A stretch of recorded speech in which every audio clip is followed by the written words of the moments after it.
Iran যুদ্ধের কারণে বাংলাদেশের তেলের সরবরাহ না কমলেও ফিলিং স্টেশনগুলোতে তেলের তীব্র সংকট গত প্রায় 1 মাস যাবৎ চলছে। এর মধ্যে দেশের বিভিন্ন জায়গায় অবৈধভাবে তেল মজুত করে রাখার ঘটনা সামনে এসেছে। গত কিছুদিনে নাটোর, শেরপুর, কুড়িগ্রাম, টাঙ্গাইল সহ বেশ কিছু জায়গায় স্থানীয় প্রশাসন তেল মজুদের ঘটনায় অভিযুক্ত ব্যবসায়ী বা প্রতিষ্ঠানকে শাস্তি দিয়েছে।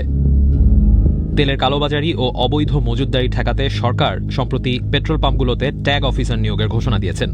পাশাপাশি সারা দেশে জেলা ও পুলিশ সুপারদের তেলের পাম্পগুলো মনিটর করার নির্দেশনা দেওয়া হয়েছে। মজুত ঠেকাতে 9টি জেলায় তেলের 19টি ডিপোতে বিজিবি মোতায়েন করার সিদ্ধান্ত জানিয়েছে সরকারের জ্বালানি ও খনিজ সম্পদ মন্ত্রণালয়। মন্ত্রণালয় এক বিবৃতিতে জানিয়েছে, দেশের ভেতরে অনাকাঙ্ক্ষিত পরিস্থিতি এড়াতে ও তেল পাচার ঠেকাতে সীমান্ত এলাকায় গোয়েন্দা নজরদারি জোরদার করা হয়েছে। এছাড়া জ্বালানি তেল মজুত করলে আইনগত ব্যবস্থা নেওয়ার কথাও জানিয়েছে সরকার।